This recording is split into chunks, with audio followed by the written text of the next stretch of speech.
काशी जो है मोक्ष की नगरी है। उसी उद्देश्य से आते हैं कि जो बार बार जन्म लेता है, शरीर छोड़ता है, जन्म मरण के चक्कर से छुटकारा पाने के लिए लोग काशी में आते हैं। फिर उनकी क्या इच्छा थी, आपने क्या सोचा कि यहाँ पे? वो उनकी भी इच्छा थी कि वो कभी भी जाएं तो वो काशी में उनका देव संस्कार हो।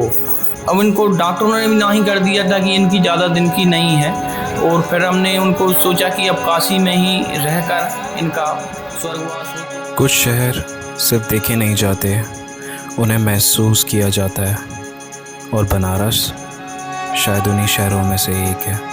यहाँ सुबह की शुरुआत मंदिरों की घंटियाँ से होती है और शाम गंगा की लहरों के साथ ढल जाती हैं। यहाँ गलियाँ सिर्फ रास्ते नहीं हैं, हर गली के पीछे एक कहानी है।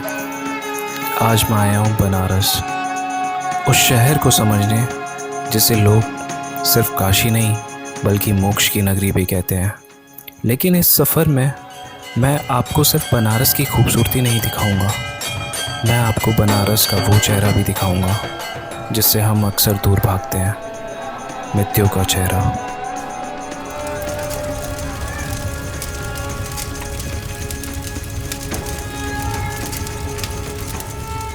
हर महादेव दोस्तों, स्वागत है आप सबका इस बनारस के व्लॉग में, जहां हम आपको बनारस के इमोशनल और स्पिरिचुअल कनेक्ट के बारे में बताएंगे।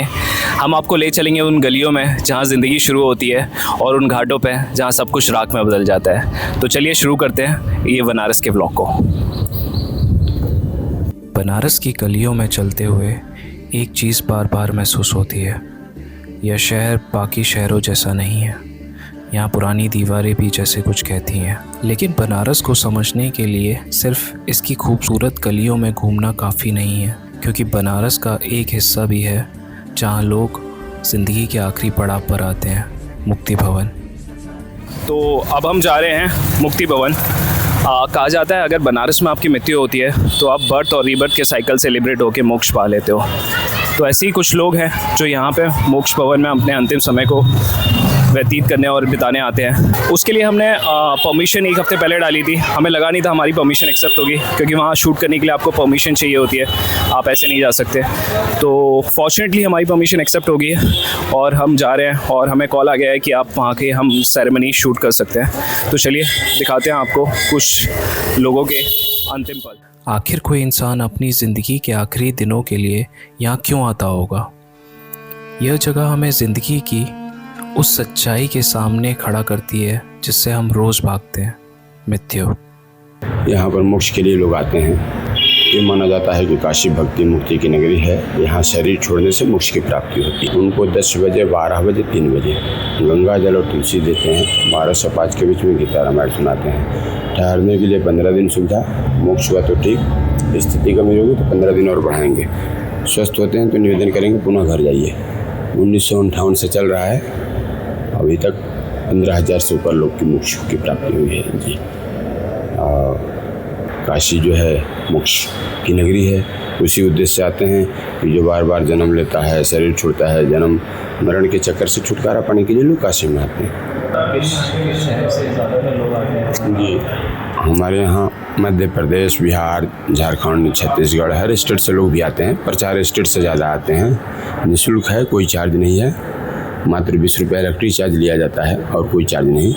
और सुविधा के लिए हम लोग बर्तन भी देते हैं, भोजन इत्यादि बना करके अपने परिजनों को सेवा करें और मोक्ष के लिए प्रतीक्षा करें। वो प्रार्थना करते हैं कि अब हे प्रभु, जो प्राणी कष्ट में है उसको अपने शरण में बुला लीजिए। तो गुरु जी, जैसे लोग मौत से बहुत डरते हैं, मृत्यु से बहुत डरते हैं, बट काशी में मृत्यु और मोक्ष को एक उत्सव की तरह मनाया जाता है। तो आपने यहाँ पे कई साल बिताए हैं, तो आपका इसके प्रति नज़रिया क्या है? बिल्कुल मिला जुला करके ही मैं बताना चाहूँगा आपको कि मोक्ष से जो भी व्यक्ति डरता है उसको डरना नहीं चाहिए। यदि उसको डरना ही है तो बुरे कर्म से डरे, पापों से डरे। मृत्यु जो है वो सत्य है, मोक्ष होगा, अटल है, उसको कोई नहीं रोक सकता है। उसको अपने आप में स्वीकार कर लेना, यही सबसे बढ़िया साधन है। हाँ, ये मैं ज़रूर बोलूँगा कि जो मनुष्य अपने जीवन में जो दिनचर्या यहाँ बिताता है उसको सही तरीक़ा से बिताए, किसी का हक न ले, किसी को कष्ट न दे। यही मनुष्य को जीवन जीने का कला है। यहाँ आने की इच्छा आपकी थी कि माताजी की थी कि माताजी यहाँ आना चाहती? ये पहले से माताजी भी कहती रहती थी कि कभी भी हो तो काशी मिले, इसलिए हम काशी आए। और फिर अब हम सब लोगों की इच्छा थी, बहनों की हमारे परिवार की जो इच्छा थी कि कभी भी ऐसा समय आ गया था, वैसे तो कभी किसी का समय आता है तो वो नहीं आ पाते, लेकिन इनके पास टाइम था तो हमने कहा काशी जी चलते हैं। काशी जी में क्या है कि लोग बाग कहते हैं और ग्रंथों में लिखा है कि यहाँ से जो आत्मा जाती है वो सीधा परमात्मा के पास पहुँचती है। इनकी भी इच्छा थी, इन्होंने क्या है तीर्थ और पूरी परिक्रमा नर्मदा जी की बहुत धार्मिक प्रवृत्ति की हमारी माता जी रही हैं, वो उनकी भी इच्छा थी कि वो कभी भी जाएं तो वो काशी में उनका देव संस्कार हो, और उसी को अब इनको डॉक्टरों ने भी नहीं कर दिया था कि इनकी ज़्यादा दिन की नहीं है, और फिर हमने उनको सोचा कि अब काशी में ही रहकर इनका स्वर्गवास हो तो भगवान के पास सीधा पहुँचें।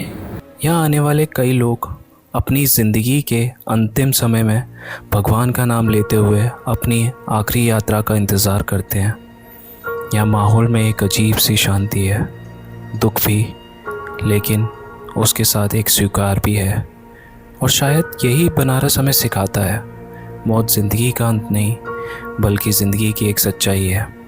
हम पूरी ज़िंदगी कमाने में, बनाने में, दौड़ने में लगा देते हैं, लेकिन आखिर में इंसान के पास बचता क्या है? कुछ यादें, कुछ रिश्ते और शायद कुछ अधूरी बातें।